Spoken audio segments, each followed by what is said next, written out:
Hello everyone, welcome back to another episode of r/malicious compliance. In today's episode, you want to talk goals? I can do that.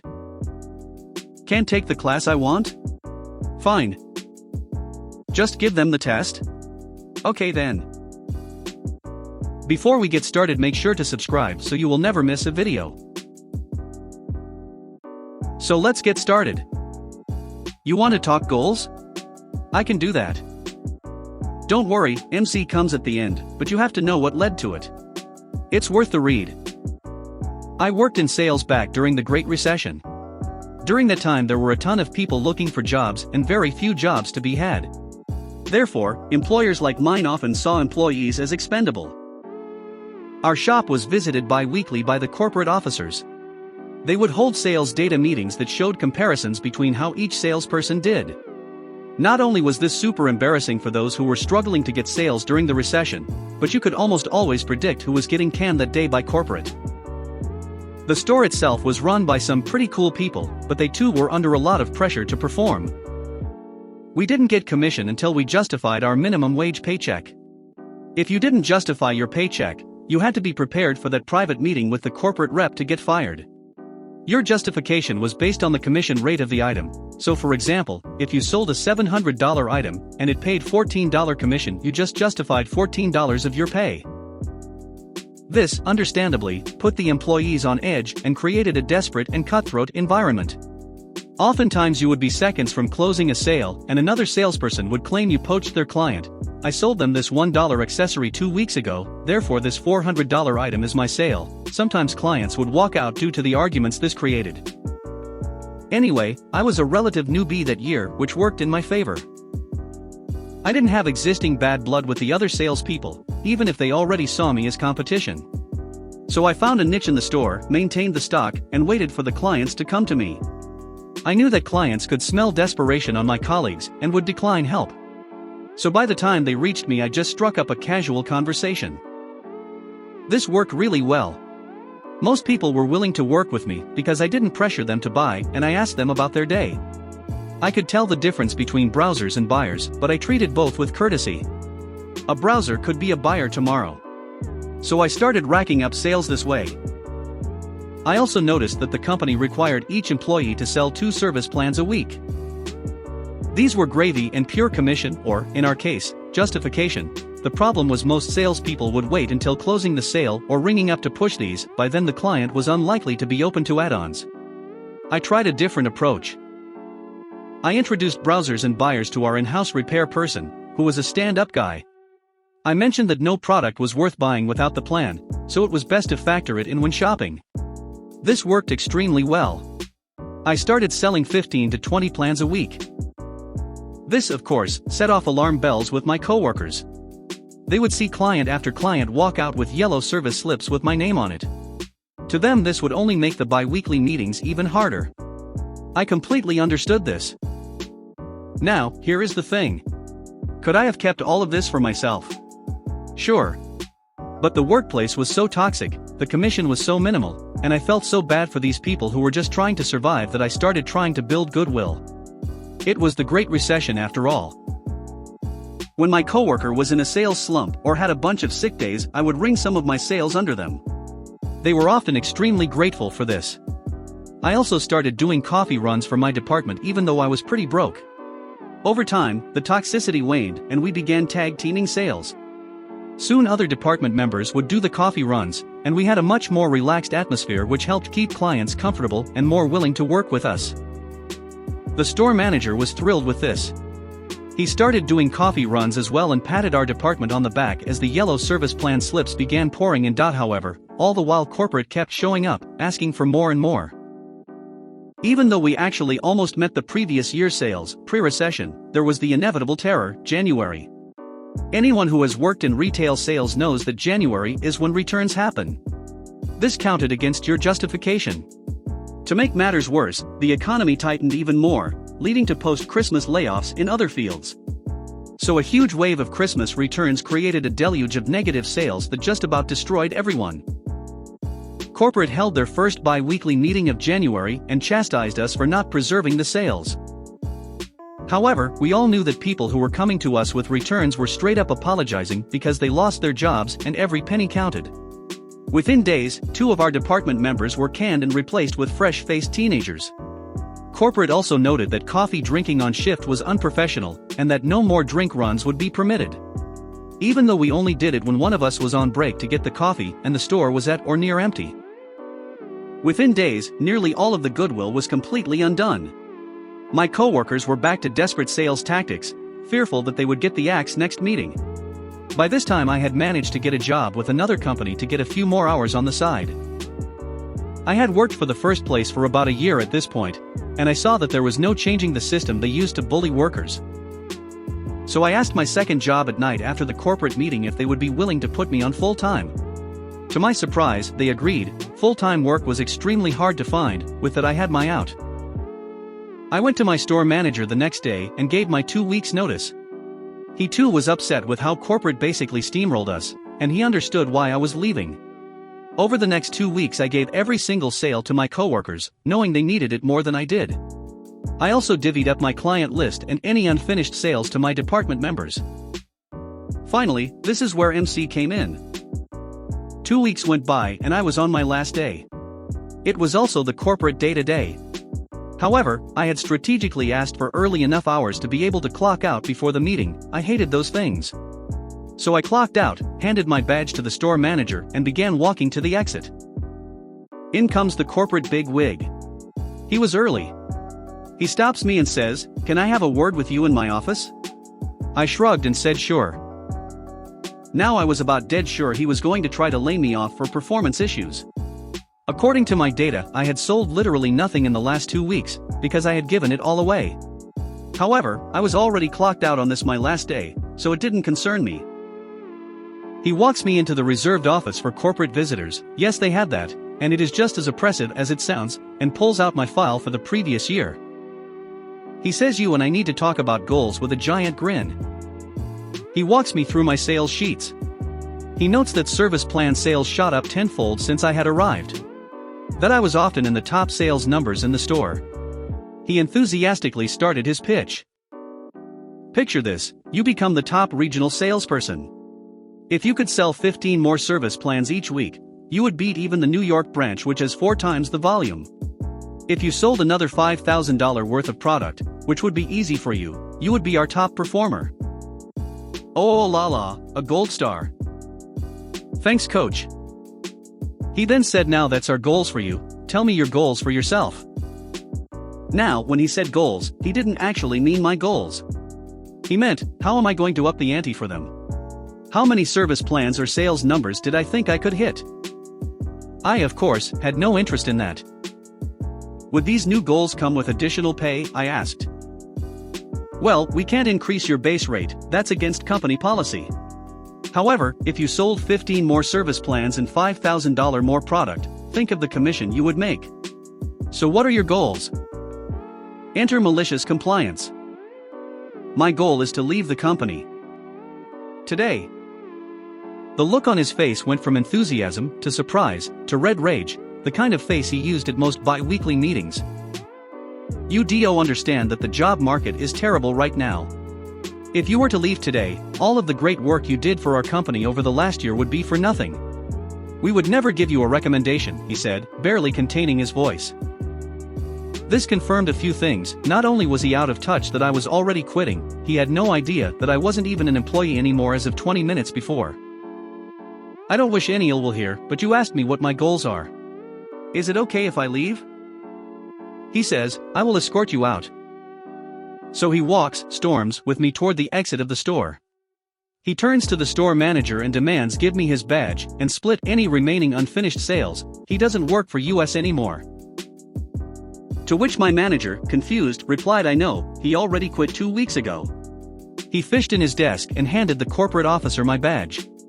The officer got extremely flustered by this. As I started to walk out, he shouted, you need to clock out now. Again, my store manager said he already did. Is everything okay?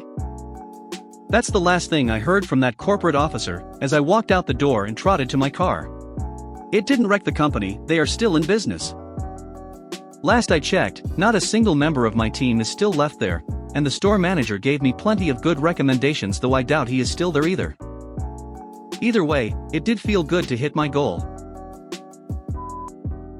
Can't take the class I want? Fine. All these bad experiences with guidance counselors reminded me of mine from a couple years ago. First, a little background on myself.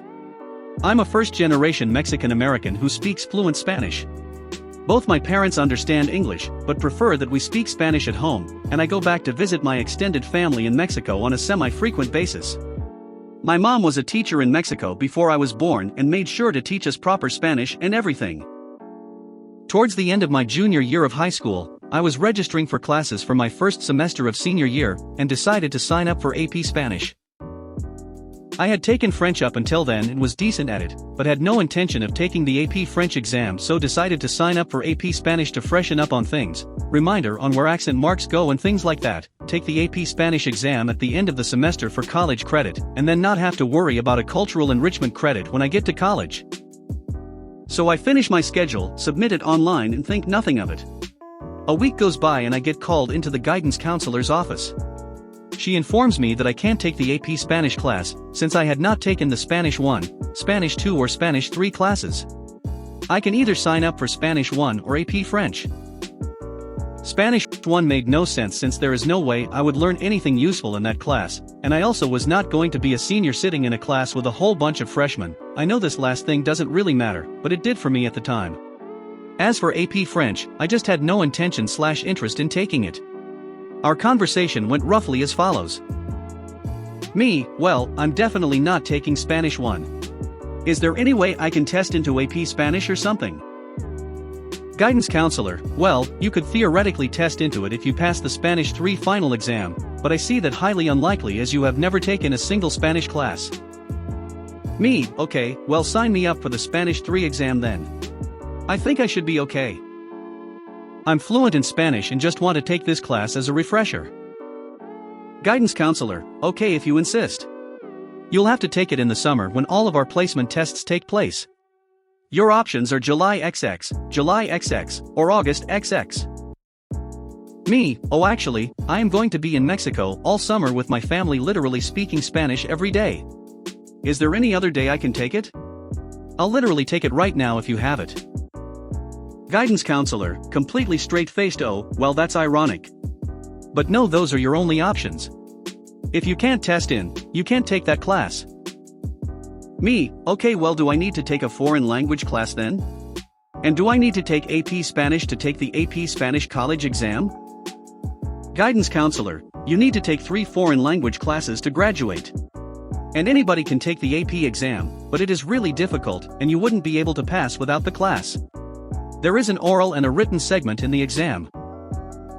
Me, realizes I had already taken 3 French classes, and didn't need to take another language class at all. Okay, well just give me free period then and sign me up to take the AP Spanish exam at the end of next semester. Guidance counselor, really? You would rather just not learn anything? And you'll just be wasting your time with that exam. Half the people that take the class don't even pass it. Summer goes by, I spend it all in Mexico with my extended family, and I come back a couple weeks before school starts with a couple college acceptance letters. I decide on the one I want and find that they only require me to get a 4 out of 6 on the AP exam to get the cultural enrichment credit, might be out of 7 points, I don't remember exactly. I enjoy my slightly lighter semester, and a couple of days before the exam I just do some refreshers with my mom and call it good. The time comes along and I get called in to take the exam. Overall, went fairly simple. For the oral portion the facilitator ran out of questions to ask, so we just ended up talking about soccer in Spanish and having a normal conversation. I was the first one to finish the exam and end up leaving early. A couple weeks later I have to go and pick up my test results, so I have something to send to my college certifying that I passed. The look on the guidance counselor's face when she has to be the one to hand me the paper and tell me that I got a June 6th and the highest score for the school was amazing. In hindsight, I should probably grateful for her that I didn't take a class it turns out I didn't actually need to take anyway. Just give them the test? Okay then. Another story from my time as a first aid instructor, hurrah. Had to repost because I forgot about Rule 8. Whoops. Just as a quick introduction, at the time this story took place I was the youngest instructor within the brigade, at age 16 teaching people that were sometimes 3 times my age. However, as the youngest instructor, I was often the first choice when younger students were being taught for a course. That was the case in this session. This story comes from when I was co-teaching a rather large class with one of the master instructors for the brigade. Our students were a brigade of Navy cadets and their captain, sergeant. I don't know ranks honestly, but this guy might as well have been a drill sergeant with the way he was treating the cadets. We will call this fellow Kevin, simply because I can't think of a creative name for him. The course was a short one. CPR with AED training, roughly a 3-hour course with 1 break. We go over the ABCs, airway, breathing, circulation, choking, CPR in a pair, and how to use the automated external defibrillator, or AED. The instructions we got from their command were extremely specific, as this was the military, and had to follow exact instructions. For context, the master instructor was the first aid instructor for this base before anyone asks. Technically, Kevin outranked him, and I guess that makes me a civilian consultant? We got through the first part of the class with little issue, but Kevin was being a jerk towards us instructors, telling us it wasn't necessary to say that. That's common knowledge. Obviously he didn't want to be there. I wish I can say this isn't a common thing to experience while teaching these shorter lessons, but I'd be lying. After the break, we were going to be teaching the AED, and then have the final test. Kevin wasn't having it. The AED literally walks you through every single step, there is no need to go over it. It is true that AEDs do have voice directions instructing the user exactly how to use it, and visual references on the pads themselves on where to put them on the body. There are no settings on the AED other than the volume of the machine, it does all the readings themselves, and adjusts accordingly. In all terms, they are designed so that anyone can use them, and in some parts of Canada, you don't actually need a certification to be permitted to use them. However, as explained, this is technically a military course, and we needed to teach exactly the way the higher-ups tell us. We tried to explain that to Kevin, but he said just give them the test. As the master instructor was a lower rank than him, he had to obey. However, when the Kevin turned away to go have a smoke during the break, the master instructor took the remotes for the AED out of the cases and threw one to me. I knew exactly what he wanted me to do. For context, the AEDs we use for training are not real AEDs. They are nothing more than glorified tape recorders that cost almost $500 per unit, plus the replacement pads. All they do is light up, convey the instructions on how to use it, and then it waits for 2 minutes to repeat the cycle. However, the remote for this thing is where things get interesting. One remote works on the nearest AED to it, not just the one it comes with. With the remote, we can simulate complications with the AED. Low batteries, moisture on the pads, too much hair on the body, no shock required. The AED is pretty much plug-in and use, but it is also intelligent enough when it was too dangerous to deliver a shock, and we were going to simulate that. Normally, we don't use these remotes for the final test, they are normally just used to show the different failures the machines can have, and how to fix them, but the master instructor seemed to want to stick it to Kevin. We applied a little moisture to the training dummies, and when the students returned from the break we explained we were going right to the hands-on test at their sergeant's request. We explained that the AED would walk everyone through how to use it, and handed them out. They were required to do 5 minutes of CPR in pairs for the hands-on test while using the AED, showing they are capable of doing it. We let them get through their first set of compressions, and had the AED activate once, and then we started using the remote. Suddenly, all the AEDs were freaking out, alarms everywhere. Moisture kept echoing through the room. Kevin asked us what was going on, but master instructor simply said you told us to give them the test, so we did. Only one of the pairs out of the 20 were able to understand what was happening, and took the towel that was provided to them in the AED kit and dry off the training dummy before continuing their 5 minutes. 2 students passed, 38 students failed that course. The master instructor told me that Kevin got chewed out by his superiors after he had to explain to them, and our organization, why nearly everyone in the course failed. 2 weeks later I was asked to return to the base and help teach the lesson again. Another easy paycheck, nothing to complain about there. The DS was again, but he was strangely quiet, and we got through the lesson proper in half the time it took when DS was interrupting every 5 minutes. As an added bonus, Kevin was so impressed by the class, He purchased pocket CPR masks for everyone in the class with his own money using the order form provided in the back of the first aid handbooks, giving me a fat commission check for the course as well. Master instructor told me that the superiors insisted the full commission went to me for being a civilian putting up with Kevin or something along those lines. I don't recall exactly why. Either way, more cash for me, and no complaints from me. If you made it to the end of the video, thanks for watching. Don't forget to like, subscribe and share, and we will see you in the next video.